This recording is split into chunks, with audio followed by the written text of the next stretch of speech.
Good morning, welcome to easy grammar. আজ আমরা বাক্যের একটা বিশেষ গঠন বা স্ট্রাকচার শিখব, যাকে বলা হয় ইনভার্টেড সেন্টেন্স। ইনভার্টেড সেন্টেন্সগুলোতে কি হয়, বাক্যে যে সাবজেক্ট, ভার্ব এবং অবজেক্টের যে অর্ডারটা থাকে সেটাকেই একটু উল্টোভাবে বা উলটপালট করে সাজানো হয়, দিয়ে বাক্যের যে মূল বিষয়টা তার উপরে জোর দেওয়া হয়। ইনভার্টেড সেন্টেন্স বিভিন্ন ধরনের হতে পারে, তবে আমি আজকে ইম্পারেটিভ সেন্টেন্স, যে সেন্টেন্সগুলো দিয়ে আদেশ করা, অনুরোধ করা বা নির্দেশ দেওয়া বোঝায়, তেমনই কিছু উদাহরণ দেখাবো। কারণ ইম্পারেটিভ সেন্টেন্সগুলোকেই সবচেয়ে বেশি ইনভার্টেড সেন্টেন্সের গঠনে প্রকাশ করা হয়। তো চলো দেখা যাক কেমন হয় সেই সেন্টেন্সগুলো। পরিত্যক্ত বাড়িটিতে যেও না, যেও না পরিত্যক্ত বাড়িটিতে। Simple sentence, inverted sentence. কেন এটা ইনভার্টেড? কারণ এখানে বাক্যে যে সাবজেক্ট, ভার্ব এবং অবজেক্টের অর্ডার সেটা একটু ওলট পালট বা উল্টো ক্রমে সাজানো হয়েছে। লাল জামাটা কিনো না, কিনো না লাল জামাটা। খাবার পরেই খেলা করো না, খেয়ে দিয়ে উঠেই খেলা করো না, করো না খেলা খাবার পরেই। এত সুন্দর সূর্যাস্ত কখনো দেখিনি, দেখিনি কখনো এত সুন্দর সূর্যাস্ত। শেষের বাক্যটা ইম্পারেটিভ সেন্টেন্স নয়, কিন্তু বাকি যে তিনটে, প্রথম, দ্বিতীয় এবং তৃতীয় যে সেন্টেন্স, সেগুলো কিন্তু ইম্পারেটিভ সেন্টেন্স। এবং আমরা দেখব যে কিভাবে ইনভার্টেড স্ট্রাকচারে এদের সাজালে বাক্যের যে বিষয় সেটাকে আরও জোরালোভাবে প্রকাশ করা হয়। পরিত্যক্ত বাড়িটিতে যেও না।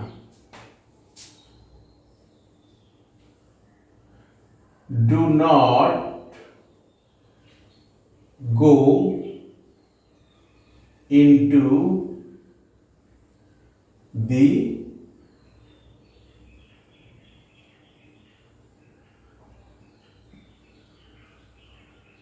abandoned house. অ্যাবান্ডন্ড, অ্যাবান্ডন্ড মানে পরিত্যক্ত। পরিত্যক্ত বাংলা শব্দের ইংরেজি হচ্ছে abandoned. Don't go into the abandoned house. এবার দেখো এই পাশের যে সেন্টেন্সটা একই অর্থ প্রকাশ করছে, কিন্তু মূল যে বিষয়টা বাক্যের, যে ওই পরিত্যক্ত বাড়িতে না যাওয়া, তার উপরে জোর দেওয়া হচ্ছে। এটাই হচ্ছে ইনভার্টেড সেন্টেন্সের একটা বৈশিষ্ট্য। দেখো কিভাবে এখানে আমরা ডু ভার্বটাকে অমিট করে দেব, not go into the abandoned house, এই অংশটুকু রাখছি।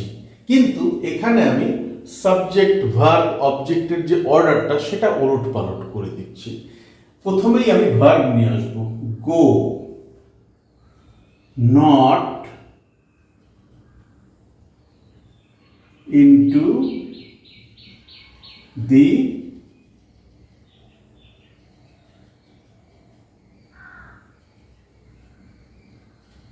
abandoned house। একই অর্থ প্রকাশ করছে দুটো বাক্য, কিন্তু ইনভার্টেড সেন্টেন্সটা কি করছে, বাক্যের যে বিষয় তার উপরে জোর দিচ্ছে। গো not into the abandoned house। লাল জামাটা কিনো না।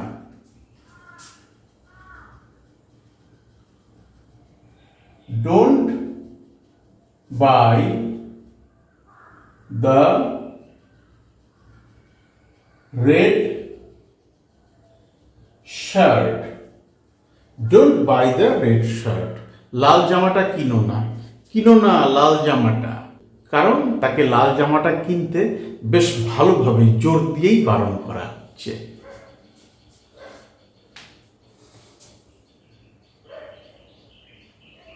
buy not the red shirt। খাবার পরেই খেলা করো না।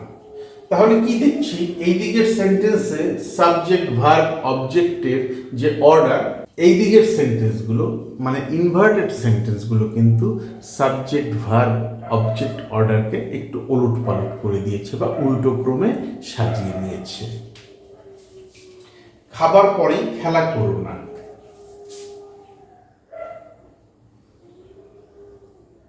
Don't play.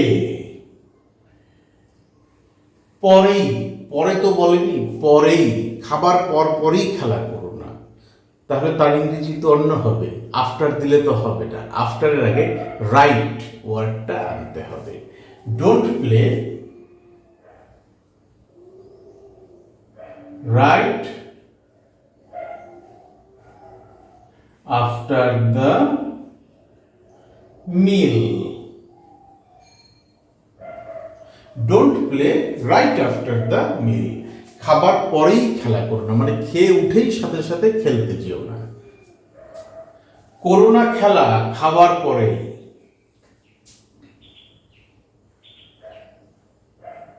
Play not right after the meal.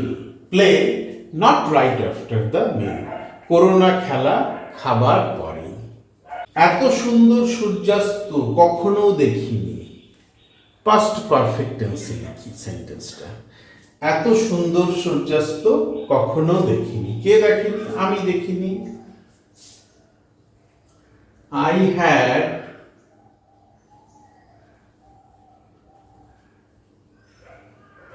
never seen such a মানে এমন একটা সুন্দর,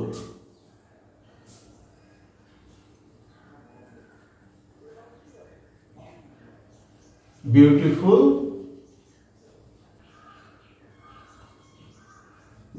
sunset. I had never seen such a beautiful sunset. Past perfect টেন্সে আছে সহায়ক ক্রিয়া হ্যাড বা হেল্পিং ভার্ব হ্যাড, তারপরে মূল যে ক্রিয়া সি দেখা, তার পাস্ট পার্টিসিপেল ফর্মটা আমরা বসিয়েছি বা ভার্বের থার্ড ফর্মটা বসিয়েছি। এইবার দেখো, এটাকেই যখন আমি ইনভার্টেড সেন্টেন্সে পরিণত করছি সবই এক থাকবে, শুধু সাবজেক্ট ভার্ব এবং অবজেক্টের যে অর্ডার সেন্টেন্সেস সেটা ওলট পালট হয়ে যাবে বা উল্টো ক্রমে সাজানো হবে। এখানে প্রথমেই আমি আনবো নেভার। নেভার, তারপরে সহায়ক ক্রিয়া had I seen. Never had I seen, কি দেখিনি? এত সুন্দর সূর্যাস্ত, এত সুন্দর, such a beautiful।